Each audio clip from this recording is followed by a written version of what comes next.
오늘 주시는 하나님의 말씀은 잠언 26장 1절부터 28절까지 말씀입니다.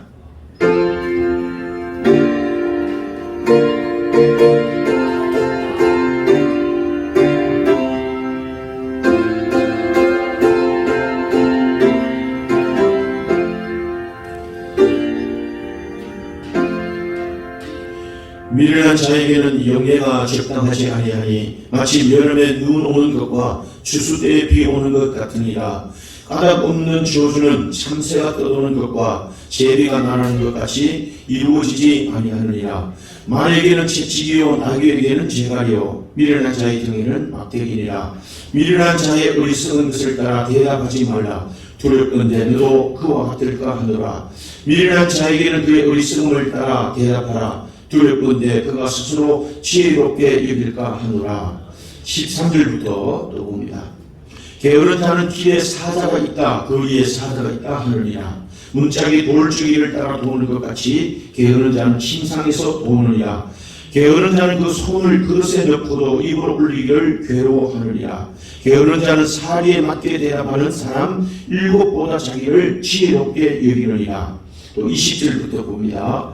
나무가 당하면 불이 꺼지고 말쟁이가 없어지면 다툼이 쉬우느니라.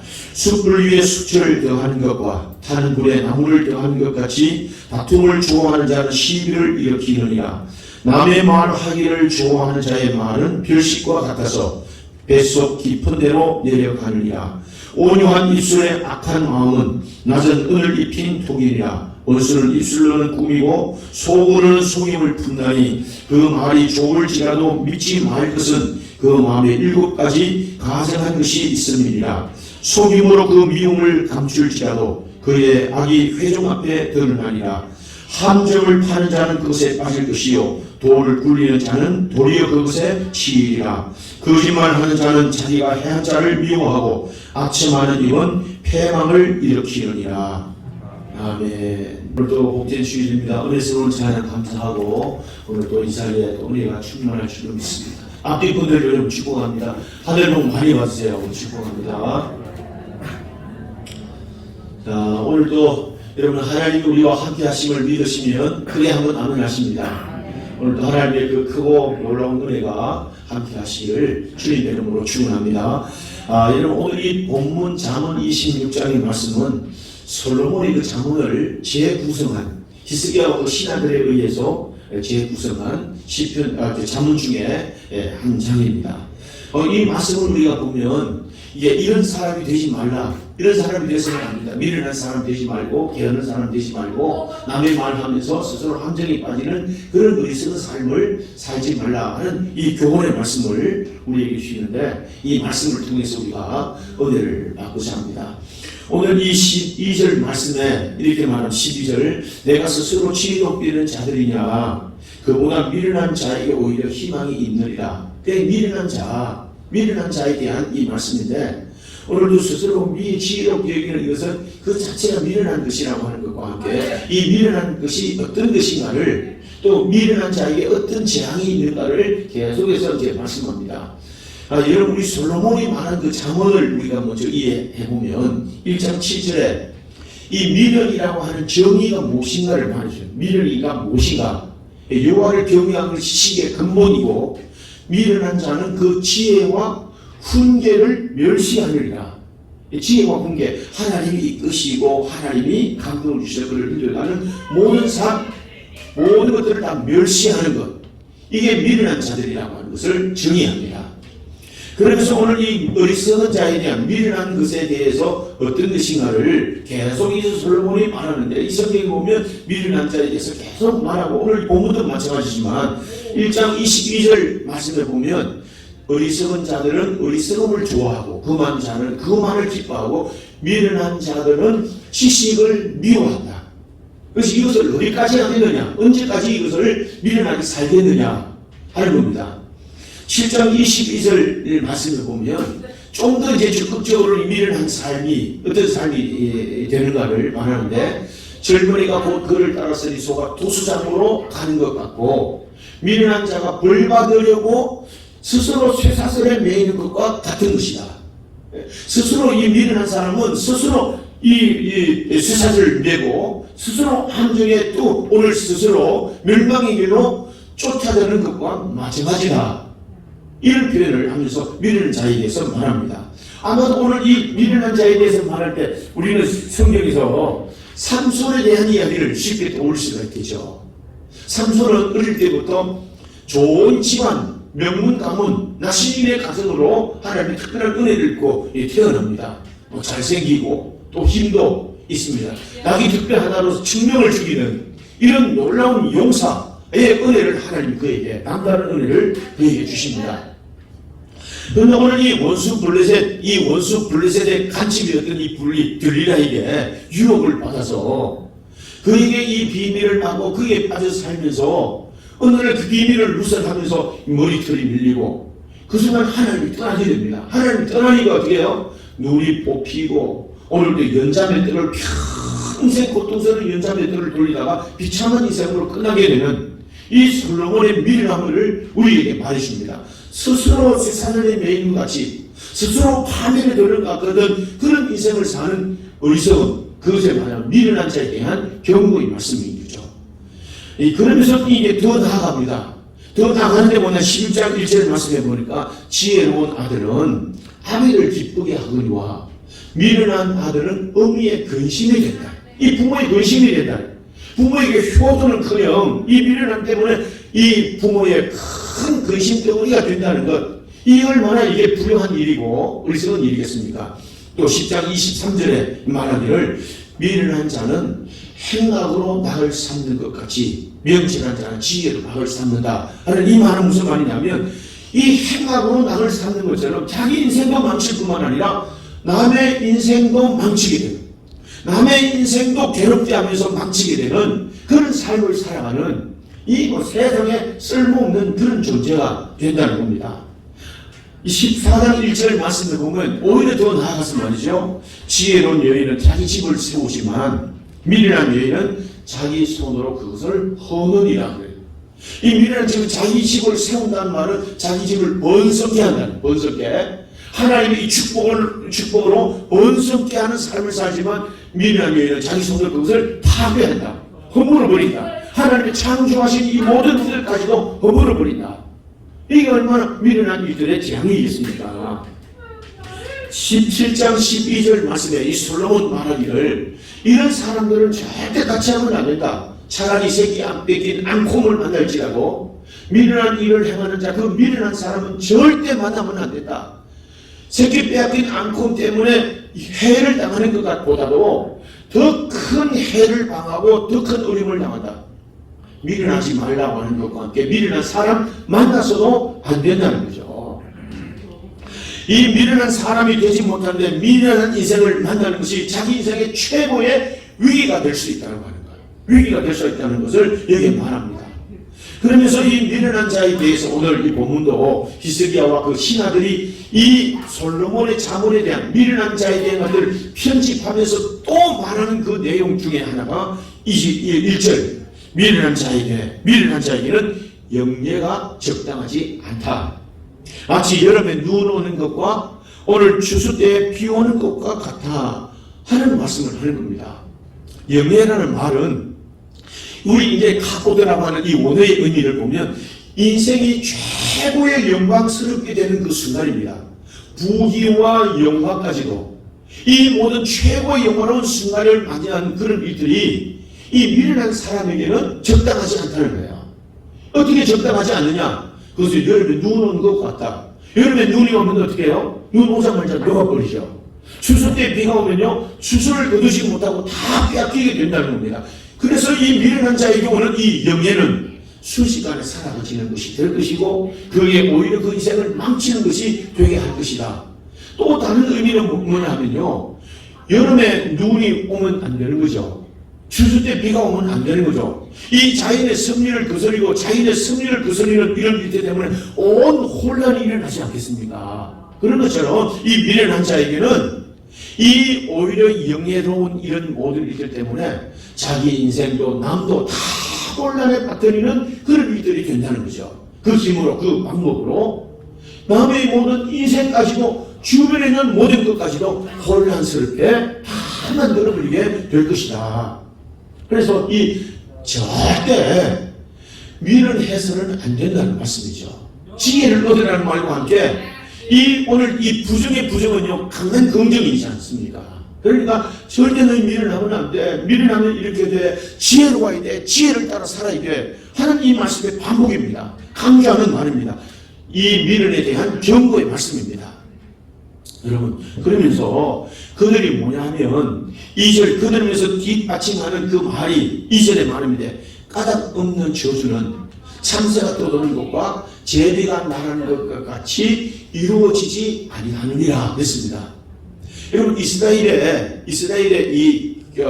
내려오는 그 전생에 의하면 이런 겁니다. 그들에게 이 저주하는 이 말들이 뭐냐면, 오늘도 이 말이 목표 없이 막 공의와 상관없이 날아가서 그 저주가 마술의 화살이 날아가는 것 같이 저주하는 그 목표에 이 저주하는 마술 같은 화살이 날아가서 그들을 해하게 된다는 이런 미신이 있는 겁니다. 그런데 오늘 이 본문에 뭐냐면 그들이 말하는 무서운 것들도 화살이 날아간다 할지라도 참새 한 마리 떨어뜨리지 못하고 제비 한 마리도 떨어뜨리지 못하고 그 돌고 돌다가 그 화살이 자기에게로 임하는 재앙이 될 것이다. 이 이스라엘에 있는 이 미신에 대한 이런 일들을 만나면서 아무것도 그들은 이룰 수 없는 것이다. 믿는 자의 행하는 그 말들조차도 아무것도 이루지 못하고 오히려 그 하는 말이 자기에게 재앙이 될 것이다. 재앙이. 그래서 더 나아가서 뭐냐면 여기 말씀의 3절에 보는 말에게는 채찍이요 나귀에게는 재갈이요 미련한 자의 등에는 막대기다. 말하는 말에게는 채찍이고 나귀에게는 재갈을 눌리는 거죠. 이처럼 미련한 자의 이런 등에는 막대기다. 이 미련한 자는 매를 본다는 말이죠. 재앙이 자기에게 임하는 것과 함께 매를 본다. 여러분, 오늘 우리 가운데 하나님이 따끔한 매를 맞고 돌아오는 그런 사람들 많이 봅니다. 전에 기도원에 가면 많은 사람들이 말이죠. 이 미련한 가운데 행에다가 때로는 재물의 손해를 보고 명예의 손해를 보고 또 몸에 병이 들어가지고 하나님이여, 이 기도하는 사람이 얼마나 많은지 모릅니다. 우리 인생도 돌아보면 이 미련한 때가 있어가지고 미련한 때문에 얼마나 고통을 당하고 어려운 때를 지났겠습니까? 그런 사람들을 많이 봅니다. 하나님 천부에 의지 없어서 돌아옵니다. 다시 한번 이 은혜를 주시옵소서. 이 미련한 자들의 기도입니다. 많은 은혜를 주셨는데 미련 가운데 행하다가 그 소중한 것들을 잃어버립니다. 건강도 잃어버리고 명예도 잃어버리고 물질도 잃어버리고. 여러분, 요새 매스컴에 이제 좀 지난 얘기지만 프로야구 선수들의 그 일탈에 대한 기사들이 많이 있지 않았습니까? 이 프로 선수들이요, 이 프로 구단에 들어간다는 일들은요, 바늘기에 들어가는 것보다 더 어려운 일입니다. 이 굉장히 어려운 일인데, 그 프로 구단에 들어간다는 이런 선수의 명예입니다. 그래서 이 동네 가면은 누구 아들, 그 프로 구단에 들어갔다, 프레카드 붙일 정도로 영광스러운 일입니다. 근데 그렇게 어려운 그 자리에 들어가서 좋은 혜택을 누리면서 남다른 그런 것들을 누리면서도 프로야구 선수에 가서 술을 먹다가 이 전염병이 돼가지고 온 프로야구 선수들에게 혼돈을 일으킵니다. 이렇게 여름날에 오는 눈과 같이 추수 때에 오늘 이 거두지 못하는 눈께 오는 비와 같이 온 사람들을 혼돈케 하고 자신도 그 깊은 수렁에 빠집니다. 그러니까 대표 선수에도 박탈이 되고 그러다가 음주운전을 하면서 그들에게는 모든 명예도 탄환하고 구단에서 방출됩니다. 이 프로 선수를 끝입니다. 이 얼마나 불행한 일을 맞습니까? 한순간에 그 미련한 일질 때문에 모든 소중한 것들, 모든 앞으로의 장래도 다 멈추게 되는 이런 일들이 우리에게 있습니다. 이 미련한 것, 우리가 이 경계해야 되는 일인가? 여러분, 이 미련한 사람이 따로 있는 게 아닙니다. 지혜 있는 사람이 또 따로 있는 게 아닙니다. 우리 또 언제 살피지 않으면 미련한 가운데 빠질 수 있고 이런 재앙 가운데도 빠질 수 있다는 그 교훈을 하는 겁니다. 할렐루야. 자, 여러분, 그러면서 오늘 여기서 말하는데 8절에는 말하기를 그들의 영예는 많지만 그들에게 어떻게 하느냐, 그들에게 이 미련한 사람에게는 심부름 시키는 조차도 심부름시키는 것조차도 마땅하지 않다는 겁니다. 어떤 일을 맡기는 것도 마땅하지 않다는 거죠. 이스라엘의 전성에 의하면 이런 게 있습니다. 아이를 보내고 곰에게 아이를 맡기는 것과 아이를 맡기는데 곰에게 맡기는 것과 똑같아. 이 곰이 아이에게 파리 한 마리 붙어 있는 그걸 쫓으려고 아이를 쳤는데 파리는 날아가 버리고 아이는 죽게 되었다. 이 미련에 대한 이런 전성이 있는 것처럼 미련한 자들 절대 미련해서는 안 된다는 겁니다. 이스라엘 백성들에게 가장 내려오는 모든 가르침은요, 하나님 중심이지만 지혜에 대한 말씀인데요. 지혜를 떠나면 미련에 빠지게 된다는 것을 계속 말합니다. 그러면서 또 11절은 또 연결돼서 말하기를 개가 토한 것을 도로 먹는 같이 미련한 사람은 또 미련한 것을 또 행하고 또 행하고 거듭 행하느니라 이런 말이에요. 얼마나 미련하겠습니까? 자, 여러분 왜 그럴까요? 지혜가 없기 때문입니다. 지혜가 없기 때문에 이런 것들 빠집니다. 근데 여러분 이 지혜 있는 사람이 제가 말한 대로 따로 있는 게 아니고 미련한 사람이 따로 있는 게 아니라는 겁니다. 12절 말씀 보세요. 내가 스스로 지혜롭게 여기는 자를 보느냐? 지혜롭게 여기느냐? 그보다 미련한 자에게 오히려 희망이 있느니라 이 말이야. 이 무슨 말이냐면 이런 겁니다. 여러분 오늘 설교를 들으면서 아이고 내가 참 미련하다. 내가 참 지혜가 없다. 하나님 나에게 지혜를 주시옵소서. 여러분 그렇게 여러분 생각합니까? 지혜로운 사람입니다. 할렐루야. 그런데 오늘 이 설교를 들으면서 아이고 그 설교 누가 들었으면 좋겠다. 아이고 누구에 대한 말 같아. 여러분 이런 사람이 미련한 사람이라는 거죠. 날마다 오늘도 이 설교를 들으면서 누가 들었으면 아니라 오늘 내가 듣고 미련에 빠지지 않고 오늘 내가 듣고 미련해서 회개하고 주님 앞에 지혜를 구하는 이런 사람이 지혜로운 사람이라는 것을 여기에 말해줍니다. 한때인가 어느 때가도요 우리가 미련에 빠질 수 있는 그런 존재입니다. 온전하지 않습니다. 날마다 지혜를 구해야 됩니다. 때마다 지혜를 구해야 됩니다. 그래야 미련에 빠지지 않습니다. 할렐루야. 이것을 우리에게 말합니다. 항상 하나님의 이끄신 하나님의 은혜를 구하는 이런 삶을 살아야 된다는 교훈. 그래야 미련에 빠지지 않고 자기 인생도 망치지 않고 다른 사람도 망치지 않고 모든 것들을 혼돈에 빠뜨리지 않는 그런 은혜를 따라 산다는 겁니다. 크게 한번 아멘 하십시다. 여러분 모두에게 이 지혜를 구하고 절대 미련에 빠지지 않는 여러분 이 은혜가 있기를 주님의 이름으로 축원합니다. 그러면서 더 나아가면서 또 한 사람에 대해서 말하는데요. 게으른 자에 대한 말입니다. 여러분 오늘 이 게으른 자를 성경을 말하는데 여러분 이 잠언이 그냥 말하는 게 아니에요. 이 구조가 아주 이스라엘의 그런 하나님의 뜻 가운데 잘 준비된 잠언인 것을 말하는데요. 여러분 이 미련한 자에 대한 것을 말할 때 12절입니다. 게으른 자는 4절이고 말이 많은 자에게서 말이 많은 자에게 대한 말씀도 12절입니다. 그래서 28절로 되어 있습니다. 이스라엘에게 숫자의 의미는 아주 중요한데 10이라는 숫자는요 하나님의 승리에 대한 완전한 수입니다. 그러니까 하나님의 승리가 이런 것이고 하나님의 승리를 따라서 복된 삶을 살게 하기 위해서는 너희는 절대로 미련한 것에 빠지지 말라 하는 것에 대한 12절이가 하면 게으른 자에 대한 말씀은 4절입니다. 사라는 숫자는 동서남북의 숫자입니다. 땅의 숫자입니다. 절대로 이 땅에 살면서 동서남북 이 땅에 살면서 어떤 일을 하든지 어디를 가든지 무엇을 하든지 절대 게으른 사람이 되어서는 안 된다는 말이에요. 남의 말하는 것도 뭐예요? 12절입니다. 하나님의 승리의 숫자입니다.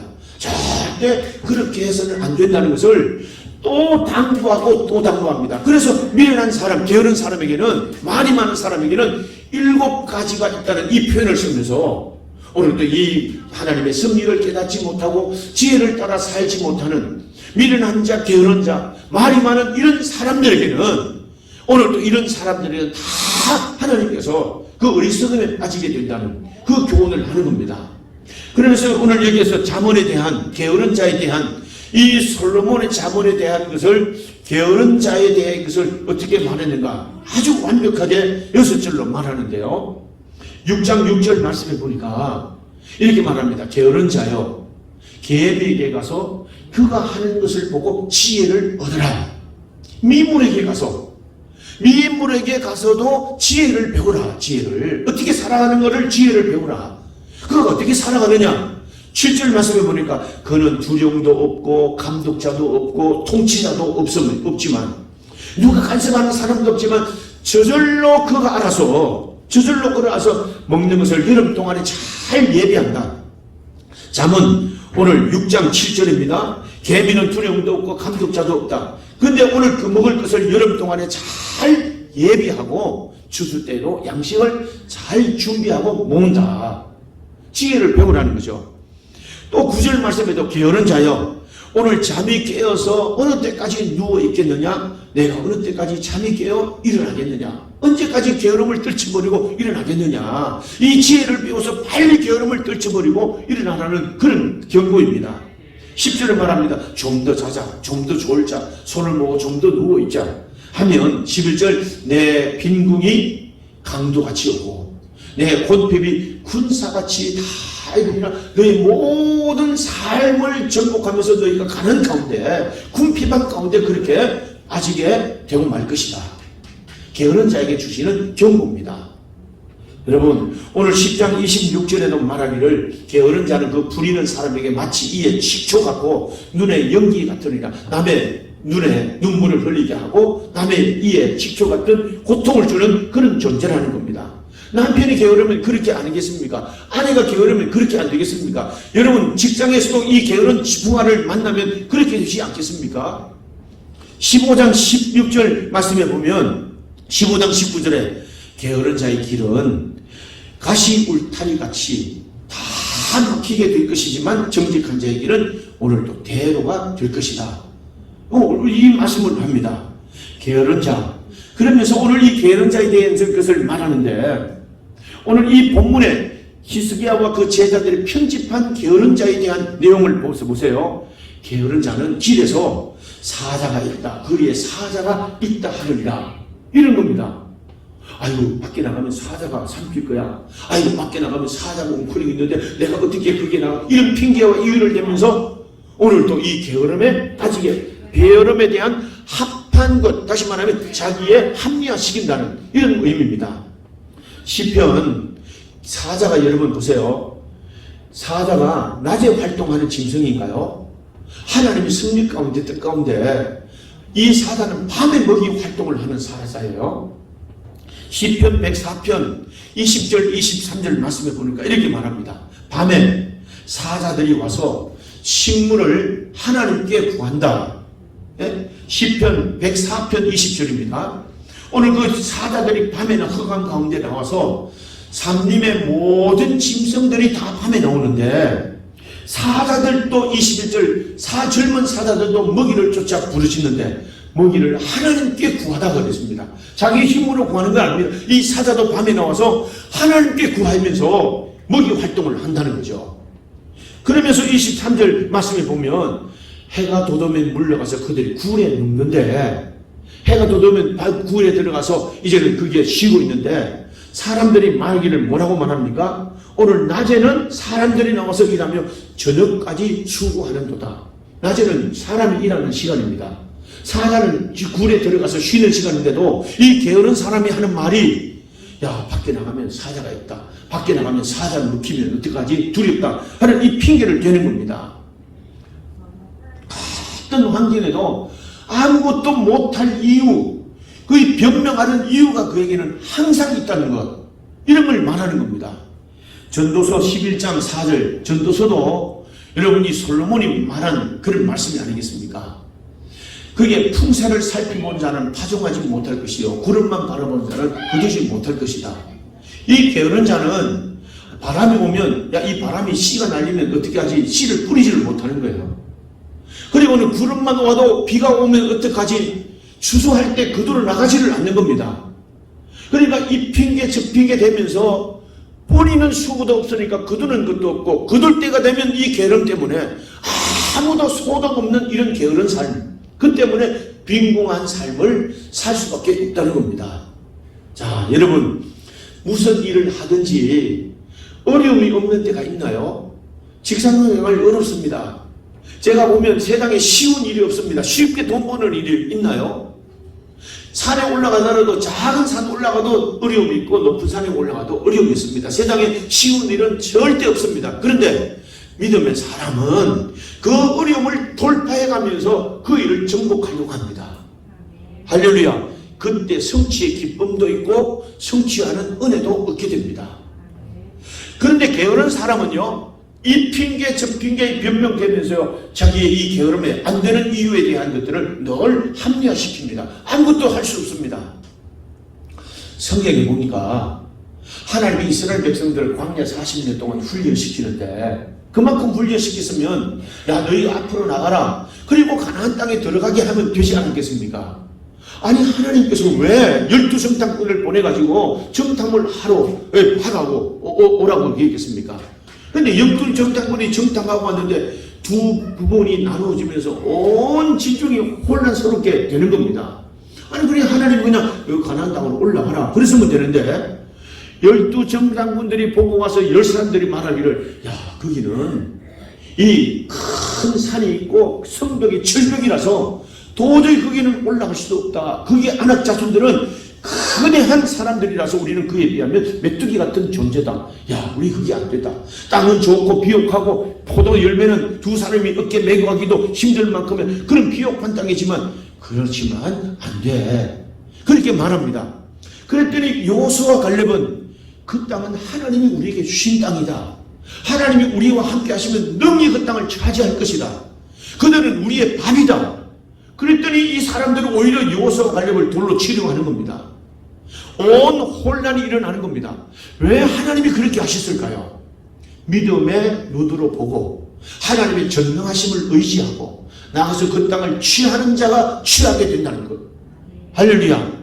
이런 변명, 이런 핑계, 모든 환경을 보면 절대 앞으로 나갈 수 없고 아무것도 없는 겁니다. 여러분, 오늘 이런 시대에, 이 코로나 시대도 제가 적용하자 보니까 가만히 생각하니까 그런 겁니다. 우리가 이제 목사님들도 저에게 이제 교세 예배를 어떻게 드려, 교회가 어떻게 돼, 이런 얘기를 많이 합니다. 어떻게 하겠습니까? 이 환란 때, 어려움이 때라도 여전히 우리는 그대로 가는 겁니다. 하는 대로 늘 하는 겁니다. 이런 일들 때문에 이런 방법 쓰고 저런 방법 때문에 뭐가 안 되고 아무것도 되는 것 아닙니다. 하나님의 영광을 위하고 하나님이 기뻐하시는 일들에 여전히 우리는 여기 있어야 되고 우리는 여전히 그 길을 가야 됩니다. 이게 하나님이 기뻐하시는 일이 아니겠습니까? 할렐루야. 여러분, 게으름의 변명, 핑계, 이유 이런 것들을 되려면 끝도 없습니다. 사람의 방법으로 하는 건 아닙니다. 하나님이 기뻐하시는 그 방법대 온 마음을 다하는 겁니다.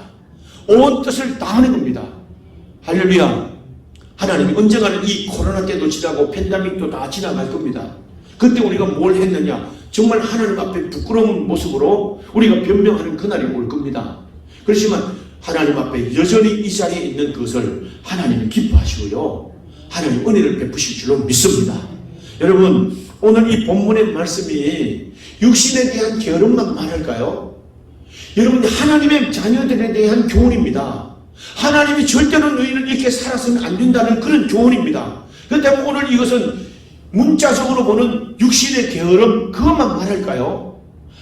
아주 깊은 진리가 있는데 영적인 게으름에 대한 주님의 교훈입니다. 경고입니다. 자, 보세요.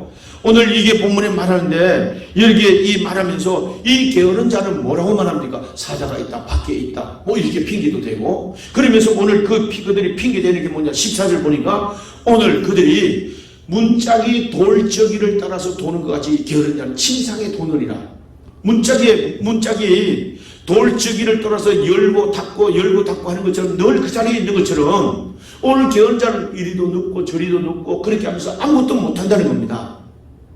여러분, 오늘 이 본문에 말하기를 첫 번째 13절 말씀은 우리가 용기를 내지 못하는 데 대한 게으름이고, 오늘도 14절 말씀은 오늘도 이 뭐냐면 이 어리석음에 대한, 우리가 게으름에 대한 그런 교훈입니다. 내 안일함에 빠져 있는 그런 게으름에 대한 교훈입니다. 여러분, 오늘 영적인 교훈입니다. 로마서 8장 5절 7절 말씀에 사도 바울이 그렇게 말합니다. 육신을 쫓는 자는 육신의 일을 하고 영을 따르는 자는 영의 일을 생각하나니. 그러면서 말하기를 하나님의 이런 사람은 육신에 매 있는 사람은 하나님의 뜻에 굴복하지도 않고 할 수도 없느니라 그랬습니다. 게으름에 빠지면 아무것도 못한다는 거죠. 육신에 매이면 아무것도 할 수 없다는 겁니다. 핑계만 변명만 있을 뿐이죠. 여러분 우리 신앙도 마찬가지입니다. 문짝이 돌적이를 따라 도는 것 같이 이 게으른 사람이 있다는 이런 표현이 뭡니까? 우리가 예수 믿고 10년이 되고 20년, 30년이 돼도 늘 왔다 갔다 하면서 아무런 성장도 없습니다. 아무런 성숙함이 없습니다. 아무런 열매도 없습니다.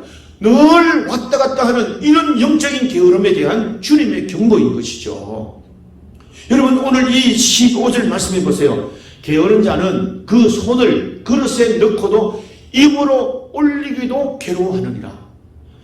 이렇게 괴로운 사람이 있을까요? 그런데 이 말은 무슨 말이냐면 하나님의 준비한 축복이 하나님의 축복을 받을 손도 펴지 않은 채 늘 겸으로 주님이 말씀하신 대로 구하면 주신다고 하고 찾으면 찾는다고 두드리면 열린다고 하는데도 하나님의 축복의 그릇을 주 앞에 내놓지도 않으면서도 이 게으름에 빠져있는, 그러면서도 환경만 보고 두려워하고 낙심하고 불평하는 이런 영적 게으름과 무지에 대한 경고 아니겠습니까?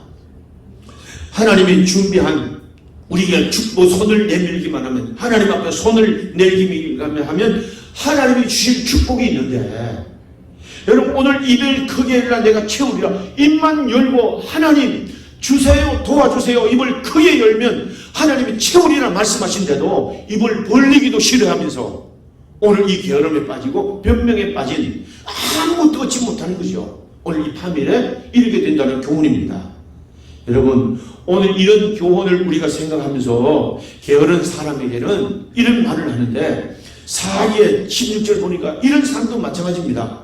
사리에 맞게 대답하는 사람 7보다 자기를 지혜롭게 여기리라. 아니 그러면서도 자기가 게으른 줄 모르는 겁니다. 자기가 오늘 이런 것을 모릅니다. 사리에 맞게 대답하는 7 사람들보다도 자기가 더 지혜롭다고 생각하는 겁니다. 이 말의 의미가 무슨 말이냐면, 게으른 사람들이 하는 말이 무슨 말이에요? 아이고 내가 다 알아. 예배 소중한 줄 알아. 기도해야 되는 줄 알아. 아유 그런데 형편이 이렇고 사정이 이렇고 내가 어떻게 해. 이런 변명에 익숙해지는 겁니다. 이런 걸 말하는 겁니다. 아유 그렇지. 그러면서도 셀프 위로하는 거예요. 셀프 위로. 아이고 하나님 다 아시지. 하나님 이 형편에 어떻게 셀프 위로하면서 자기의 모든 게으름을 정당화시키는, 여러분 정당화시키는 이런 일들입니다. 아이고 마치 그러면서도 자기가 다 아는 것처럼, 이런 세상에 어떤 사람들이 말하는 도에 득도한 것처럼 예배 다 알아, 봉사하는 거 다 알아, 기도하는 거 다 알아, 그런 것처럼, 그러면서도 아무런 열매가 없고 성숙이 없는 이런 모습을 말합니다. 성도 여러분, 여러분들이 우리가 하나님을 믿는 하나님의 자녀인 것을 믿으면 생활 그 중심이 신앙생활이 돼야 되고, 신앙생활이 된다는 이 말은 하나님의 말씀을 중심으로 살아야 된다는 그 의미가 아니겠습니까? 이런 삶이 아니면 미련한 사람입니다. 게으름입니다. 하나님의 사람이 아닐 수도 있습니다. 그러면서 여러분 우리에게 오늘 좋은 교훈을 해주는 말씀입니다. 여러분 저는 이 자전거를 타고 가면서 배우는 교훈을 여러분 많이 이제 생각하는데요. 자전거는 늘 페달을 밟지 않으면 앞으로 갈 수도 없고 넘어집니다. 신앙생활도 마찬가지입니다. 장성한 믿음의 분량에 이르기까지, 십자가를 붙들고 승리하기까지 우리는 끝까지 달려가야 됩니다. 사도 바울이 고백한 것처럼 내가 믿음의 선한 싸움을 싸우고 믿음을 지켰으니 이후로는 나를 위하여 의의 면류관이 예비되어 있다.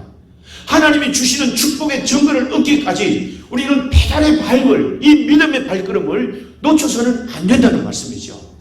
게을러서는 안 되고 꾸준히 그 믿음의 발걸음을 옮겨가야 마침내 그 영광을 얻는, 그 영광의 자리에서는 이 복을 얻게 된다는 말씀입니다. 게으름이면 안 됩니다. 넘어집니다. 게으르면 그곳에 다다를 수가 없습니다. 여러분 오늘 이곳에까지 최후 승리 얻기까지 끝까지 이 게으름을 떨쳐버리고 오늘 또 하나님이 약속하신 그곳, 하나님이 약속하신 그 은혜를 향해서 달려가는 여러분들 되기를 주님의 이름으로 축원합니다. 그러면서 오늘 이 마지막 12절, 오늘 이 17절부터 이 게으른 자들이 말하는 겁니다. 미련한 자들이 말하는 겁니다. 17절 보니까 길을 지나가다가 자기와 상관없는 다툼은 간섭하는 자는 괴의 귀를 잡는 것과 같아. 그럼 이 말이 무슨 말이냐면 미련한 사람과 게으른 사람은 가만히 다른 사람들을 보다가 그 일에 간섭하기를 좋아하는 거예요. 그 일에 말하기를 좋아하는 거예요. 그리고 그 말을 듣는 것들 뱃속에 깊이 별식이 내려가는 것처럼 기분 좋게 여기는 거예요. 그러면서 남의 말을 하고 남의 일에 간섭하다가 계기를 잡는 것 같이 자기가 해를 받는 거예요. 그러면서 오늘 그 사람들은 뭐냐면 이 표현에 재밌는 표현을 씁니다. 17절 말씀해 보니까 가만히 있다가 오늘 살펴보다가 그렇게 하는데 그들이 오늘 27절 말씀해 보니까 그들이 하다가 그들이 어떻게 하느냐면 자기 함정에 빠지고 함정을 파는 자에게 그것에 빠지고 돈을 굴려 올리다가 그 구원을 돈을 오히려 자기가 치여서 죽는 그런 미련함에 빠지게 된다는 것, 이걸 경계하는 일입니다. 여러분 오늘 우리가 이 말씀을 정리합니다. 인생이 살아가는 일이에요. 얼마나 이게 살아가는 일이 어렵습니까? 사는 그 자체가 만만하지 않습니다. 그런데 이런 삶을 좀 더 잘 살아보기 위해서 많은 사람들은 애를 쓰고 어떻게 하면 잘 살지? 많은 사람들이 그렇게 생각할 겁니다. 어떻게 잘 살 수 있을까요? 지혜를 찾아야 됩니다. 미련에 빠지면 안 됩니다. 게으름에 빠지면 안 됩니다. 할렐루야.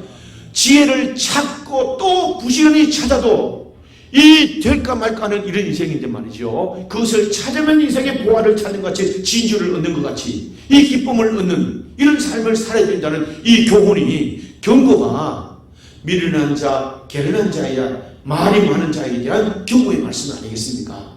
절대 미련에 빠지지 말라. 게으른 사람에 빠지지 말라. 오늘 또 남의 말 하면서 스스로 함정에 빠지지 말라. 그 스스로 돌에 치이는 이런 불상사가 있는 그런 안타까운 삶을 살지 말라 하는 그런 말입니다.